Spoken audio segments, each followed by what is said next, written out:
Breaking news. Pastor Praveen పగడాల మృతదేహం Secunderabad Baptist చర్చిలో ఉంచారు. సాయంత్రం 4 గంటల వరకు చర్చిలోనే డెడ్ బాడీ ఉండనుంది. అనంతరం బ్యాప్టిస్ట్ శ్మశాన వాటికలో అంత్యక్రియలు నిర్వహిస్తారు. పాస్టర్ ప్రవీణ్ ను ఒక్కసారి చూసేందుకు అభిమానులు, క్రైస్తవ సోదరులు భారీగా తరలివస్తున్నారు. ప్రవీణ్ అంత్యక్రియలకు క్రిస్టియన్ సంఘాలు భారీగా ఏర్పాట్లు చేశాయి. ప్రవీణ్ మృతిపై సమగ్ర దర్యాప్తుకు క్రైస్తవ సంఘాలు డిమాండ్ చేస్తున్నాయి. ఈ మేరకు సికింద్రాబాద్ చర్చి వద్ద ఆందోళనకు దిగాయి.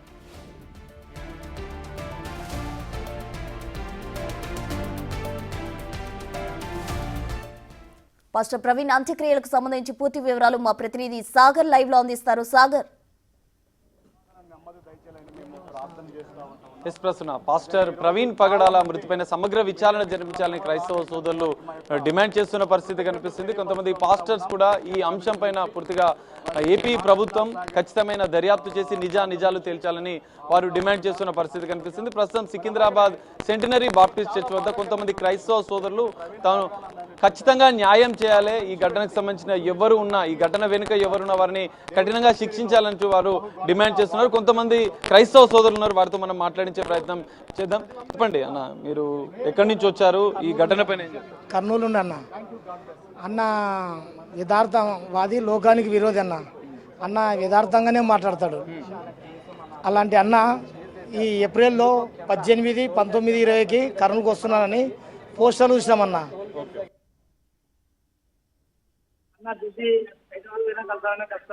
అందరినీ ఎంతో సంతోషపడినా, కానీ శనివారం రోజు మన సోమవారం అబ్బాయి ఇట్లా సంగతి అంకులు అంటే నేను ఎవరైనా కావాలని పెట్టినారేమో కానీ చెప్పిన తర్వాత చాలా ఏం చెప్తారు, ఏం బోధించేవారు? ఇప్పుడు ప్రవీణ్ పగడాల బోధనలు ఎట్లా ఉండేది? ఆయన యథార్థంగా చెప్పాడు. అంటే లేనిది ఉన్నట్లు, ఉండేది లేనట్లు కాకుండా ఉండేది ఉన్నట్లు.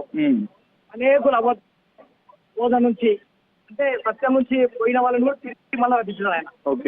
అంటే ఆయన మాట్లాడేదే ప్రేమ, ఆయనలో చూస్తేనే ప్రేమ, ప్రేమతోనే మాట్లాడదు. ఎవరైనా ముస్లిం సోదరులు కానీ, హిందువులు కానీ ఎవరిని నొప్పించేవాడు కానీ ఉండేది మాట్లాడతారు.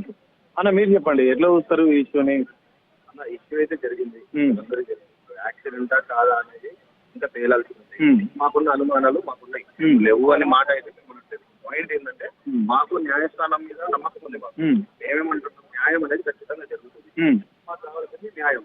అది మంచి, ఒకవేళ నిజంగా యాక్సిడెంట్ అయితే చాలా హ్యాపీ, ఏం ప్రాబ్లం లేదు. కానీ జరిగితే మన జరగాలని మనం జరుగుతుంటే శిక్ష పడాలి. అసలు అనుమానాలు అందరికీ ఉన్నాయి. మీ టీవీ వాళ్ళే 5 పాయింట్స్ 6 పాయింట్స్ అని కొన్ని చూపించారు టీవీ న్యూస్ లో వచ్చింది. ఆర్టీవీ కానీ, బిగ్ టీవీ కానీ ఇది జరిగింది కట్ట మీద.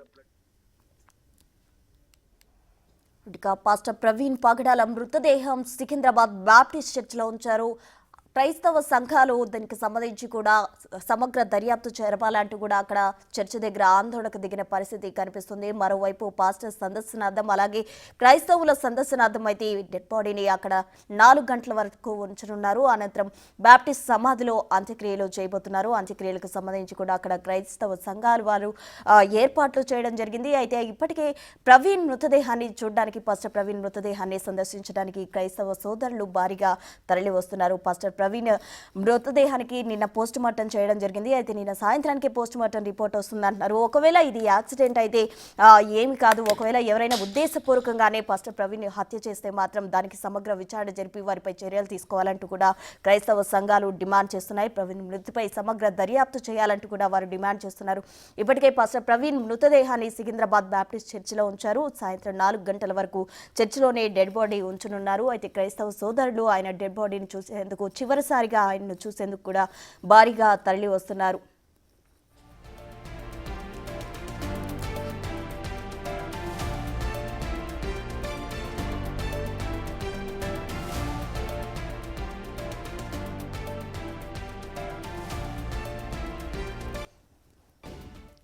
పాస్టర్ ప్రవీణ్ పగడాల మృతదేహం సికింద్రాబాద్ బాప్టిస్ట్ చర్చిలో ఉంచారు. సాయంత్రం 4 గంటల వరకు చర్చిలోనే డెడ్ బాడీ ఉండనుంది. అనంతరం ఆయనను సెంటినరీ బాప్టిస్ట్ చర్చ్ నుంచి బాప్టిస్ట్ శ్మశాన వాటికలో అంత్యక్రియలు నిర్వహించనున్నారు. పాస్టర్ ప్రవీణ్ ను కడసారి చూసేందుకు క్రైస్తవ సోదరులు కూడా భారీగా తరలి వస్తున్నారు. ఆయన మృతికి సంబంధించి కూడా క్రైస్తవ సంఘాలు అయితే ఇది ఒక యాక్సిడెంట్ లాగా జరిగితే పర్వాలేదు, కానీ ఇది ఉద్దేశపూర్వకంగానే ఆయనను కనుక హతమార్చినట్లయితే దానికి సంబంధించి సమగ్ర విచారణ జరిపి ఎవరైతే బాధ్యులు ఉన్నారో వారిపై కఠినంగా చర్యలు తీసుకోవాలంటూ కూడా క్రైస్తవ సంఘాల నాయకులు డిమాండ్ చేస్తున్న పరిస్థితి నెలకొంది. మొత్తంగా సెంటనరీ బాప్టిస్ట్ చర్చ్ దగ్గరకు ఇప్పటికే క్రైస్తవ సోదరులు భారీగా తరలి వస్తున్నారు. ఆయన్ను కడసారిగా చూసేందుకు కూడా క్రైస్తవులు తరలి వస్తున్న నేపథ్యం. మరోవైపు ఆయన మృతికి సంబంధించి కూడా సమగ్ర విచారణ జరపాలని వారు డిమాండ్ చేస్తున్న పరిస్థితి సికింద్రాబాద్ సెంటనరీ బాప్టిస్ట్ చర్చ్ దగ్గర నెలకొంది.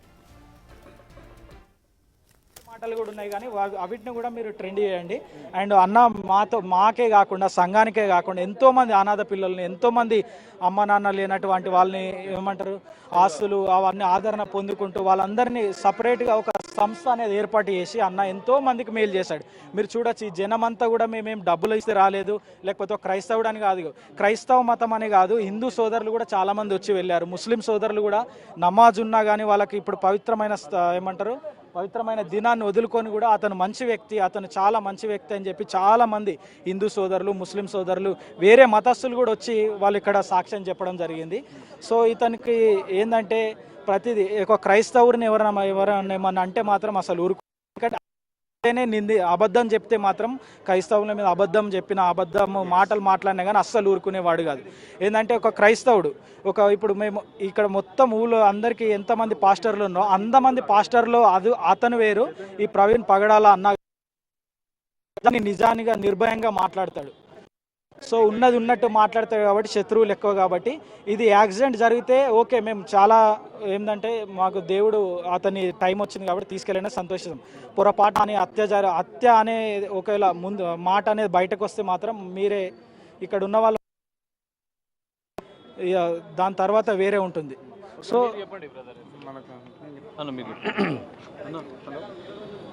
దేవుని నామానికి మహిమ కలుగును గాక. మరి ప్రియ దీనదాసులు ప్రవీణ్ పగడాల గారు, వారు చక్కని జ్ఞానం కలిగినటువంటి బైబిల్ తర్ఫీదు ఇచ్చేటువంటి చక్కని దాసులు. మరి వారు ఆ రాత్రి మరి ఒక సువార్త సభలో పాల్గొని వెళ్తున్న సమయంలో మరి దాన్ని యాక్చువల్లీ అది యాక్సిడెంట్ అంటున్నారు, మరి కొంతమంది ఏమో మరి అది మర్డర్ అని చెప్తున్నారు. ఒకవేళ వారైతే స్వతహాగా ఎవరికి హాని చేసేటువంటి వ్యక్తి కాదు.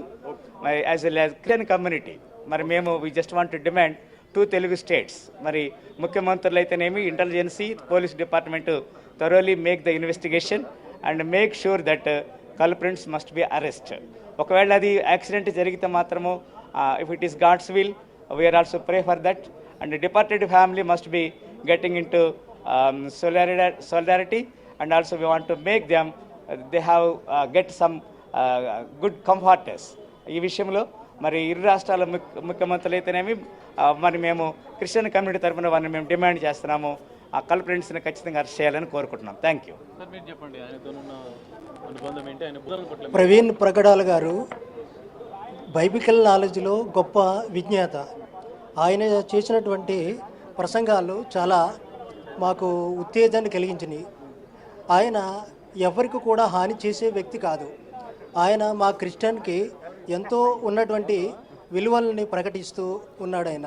ఆయనకి అసలు ఎవరు అన్ని మతాలని సమానంగా మానవుల్ని ప్రేమించాలి, నిన్ను వలె నీ పొరుగు వారిని ప్రేమించాలి అనేటువంటి ఆయన సారాంశం అది.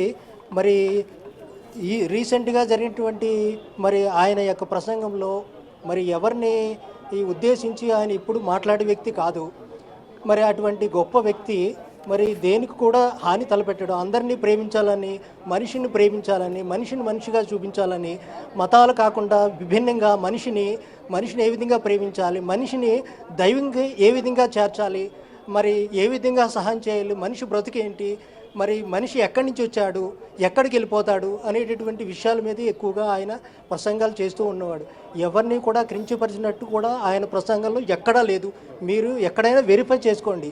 ఎవరిని కానీ మరి ఏ పొలిటికల్ పార్టీ కానీ మతాన్ని కానీ మరి మత విశ్వాసాలు కానీ ఆయన వ్యతిరేకంగా ఎప్పుడూ మాట్లాడలేదు. ఒక మనిషిని ప్రేమించాలి, ఆ మనిషిని దైవానికి ఏ విధంగా చేర్చాలనే ఉద్దేశంతో ఆయన ప్రసంగాల్లో ముఖ్య సారాంశం. మరి ఆయన జరిగినటువంటి మరి యాక్సిడెంట్ జరిగిందా, తర్వాత లేకపోతే దానికి ఏ విధమైనటువంటి మరి మరి చెప్పరానటువంటి చీకటి శక్తులు చోటు చేసుకుని ఉన్నాయా, దయచేసి ప్రభుత్వాలు వారు కల్పించుకొని ఆధారాలన్నీ సేకరించి మరి ఆ యొక్క ఆధారాలని జెన్యూన్గా మంచి విశ్నేతమైనటువంటి జడ్జెస్ ద్వారా లేదా సిబిఐ ఎంక్వైరీ చేయించి మాకు రిపోర్టు క్రైస్తవ ప్రపంచానికి చూపించాలి. లేకపోతే దేవుడు యొక్క ఉగ్రత అనేది మరి వాళ్ళ మీదకి రాబోతుంది. ఎవరైతే దీని పట్ల ఆలోచన చేశారో, ఎవరైతే దీనికోసం పన్నాగాలు ఇటువంటివన్నీ చేసి ఉన్నారో, దేవుని ఉగ్రత వాళ్ళ యొక్క ప్రతి ఆలోచనలోని రాబోతుంది. అది మీరు ఫ్యూచర్లో చూస్తారు. Thank you. ప్రవీణ్ పగడాల అనే వ్యక్తిత్వం కావచ్చు, ఆయన బోధనలు కావచ్చు, ఎట్లా అనిపిస్తుంది? అందరికీ నమస్కారం అండి. బిగ్ టీవీ తరఫున ఈరోజు ఒక మంచి క్రైస్తవ భక్తని, ఒక మంచి సువార్థికుడిని మేము కోల్పోయాము. గత 2 రోజులుగా అదే బాధలో ఉన్నాము అందరం. చిన్నపిల్లలు కూడా మరి వారిని జ్ఞాపకం చేసుకొని ఏడుస్తున్నటువంటి పరిస్థితులు. అయితే క్రైస్తవ్యం సెలవిస్తుంది, నిన్ను చెంప మీద కొట్టిన వాడికి ఇంకొక చెంపను చూపించమని, ప్రేమించమని మా యేసు ప్రభు మాకు బోధించాడు, క్షమించమని మా యేసు ప్రభు మాకు బోధించాడు. అందుకే మేము క్షమిస్తున్నాం, ఈరోజు మేము ప్రేమిస్తున్నాం. దేశమంతా బాగుండాలని, అది హిందూ అయినా, ముస్లిం అయినా, సిక్కు అయినా, ఏ మతమైనా, ఏ కులమైనా అందరం బాగుండాలని కోరుకునేది క్రైస్తవ్యం. అందరూ బాగు కోసం, అందరి క్షేమం కోసం ప్రార్థన చేసేది క్రైస్తవుడు. మరి ఈరోజు మా సోదరుడు, మా అన్న, మాకు ఒక దిక్సూచిగా, ఒక ఎగ్జాంపుల్గా ఉన్నటువంటి మా ప్రవీణ్ పగడాల అన్నగారిని మేము కోల్పోయినందుకు మేము చాలా బాధపడుతున్నాం. అయితే మేము శిక్షించాలని కోరుకోవట్లేదు, కానీ మేము న్యాయం కోరుకుంటున్నాం. ఏంటంటే ఎవరు చేశారు, ఎందుకు చేశారు, ఈ ప్రపంచానికి తెలియాలి. దీనివల్లనే ఈ క్రైస్తవం ఏంటో కూడా బయటపడుతుంది. క్రైస్తవంలో ఉన్న ఓపిక, ఓర్పు, సహనాన్ని కూడా ఈ ప్రపంచానికి తెలియజేయాలని విక్టరీ ద్వారా మనవి చేసుకుంటున్నాను. Thank you sir. మీరు చెప్పండి, ఏంది ఘటన పైన మీరు ఏం చెప్తారు? ఘటన ఏదైతే జరిగిందో అది విచారకరమైన ఘటన. ఏ ఒక్కరికి కూడా ఈ విధంగా జరగకూడదు. We love everybody, every citizen, not only Indians. According the biblically, the word of God says every human being is our brother and sister. Every human being is our brother. Adam నుండి ఉద్భవించిన వారము, దేశాలను బట్టి విడిపోతూ వచ్చాము. అందరినీ ప్రేమించాలని Bible ప్రబోధిస్తూ ఉంది. ఆ క్రమంలోనే ముందుకు వెళ్తూ ఉన్నాం. అదే మేము బోధిస్తూ ఉన్నాం. ఏమంటే ఉన్న వాస్తవాలను బోధిస్తే కొంతమందికి అది వంట పట్టలు జీర్ణించుకోలేకపోయారు. కాబట్టి వాస్తవాలను, ఇప్పుడు నేను దొంగతనం చేశాను అనుకుంటాను, దొంగ అంటే నేను జీర్ణించుకోలేను, ఎందుకంటే మనిషి స్వభావం అది. ఆ విధంగా అయిపోతూ ఈయన గ్రంథాల్లో ఉన్న వాటిని విశ్లేషించి కరెక్ట్గా చెప్తూ వచ్చాడు. కాబట్టి జీర్ణించుకోలేని ఒకడే ప్రవీణ్ పగడాల ఒకడే ద్విచక్ర వాహనం పైన, బైక్ పైన వెళ్ళేవాడా, ఒకడే ప్రయాణించడానికి కారణాలేంటి? జనరల్గా ఎప్పుడు వెళ్తుంటాడా ఇట్లా? ఈ విషయాల గురించి అయితే నాకు అనుకోవాలి. ఈ విషయాలు అయితే మాకు తెలియదు. బట్ జరిగిన దుర్ఘటన గురించి అయితే మేము చెప్పగలము. నేటికి క్రైస్తవ సమాజము భారతదేశం అభివృద్ధి కొరకు ఎంతో పాటుపడింది. ఎంతోమంది మిషనరీలు వచ్చి విద్య, వైద్యము, ఆ విధంగా బుద్ధులు నేర్పిస్తూ వచ్చారు, సేవ చేసింది. ఆ క్రమంలోనే ప్రవీణ్ పగడాల గారు కూడా ఈ యొక్క 21వ శతాబ్దంలో కూడా తను సేవ చేస్తూ వచ్చాడు. ఎన్నో కంపెనీస్ పెట్టి దాంతో వచ్చిన రాబడితో ఎంతోమంది అనాథ పిల్లల్ని తన పిల్లలాగా పోషిస్తూ వచ్చాడు. ఎంతోమంది సేవ చేస్తూ వచ్చాడు. ఎంతోమందికి భోజనం పెడుతూ వచ్చాడు. ఎంతోమందికి లైఫ్ సెటిల్మెంట్ చేస్తాడు. ఎంతోమందికి ఉద్యోగ అవకాశాలు కలగడానికి, వారికి ఉద్యోగ అవకాశాలు కలగడానికి వారికి మోటివేషన్ చేస్తూ వచ్చాడు. ఎంతో క్రీస్తుకి ఒక రాయబారిగా, క్రీస్తు వల్ల క్రీస్తు ప్రేమను ఈ యొక్క తరములో చూపించిన మహనీయుడని ప్రవీణ్ పగడాల గారిని అనక తప్పదు. కాబట్టి ఏదైతే జరిగిందో ఇది విచారకరము, ఎవరికి జరగకూడదు. కానీ ఈ విషయంలో దోషుల్ని శిక్షించాలి తప్పకుండా. ప్రభుత్వము లేదా అధికార యంత్రాంగం ఏదైతే ఉందో అది పారదర్శకంగా, ఇట్ మస్ట్ బి ట్రాన్స్పరెంట్. అది మనం చూస్తున్నాం ధర్మం, సత్యం, మానవత్వం గురించి బోధించిన ప్రవీణ్ పగడాల మృతిపైన వారు ప్రగాఢ సానుభూతి వ్యక్తం చేస్తున్నారు. ఈ ఘటన పైన ప్రభుత్వం ఖచ్చితంగా సమగ్ర దర్యాప్తు చేయాలని చెప్పి వారు కోరుతున్న పరిస్థితి కనిపిస్తుంది. Right Sagar, thank you.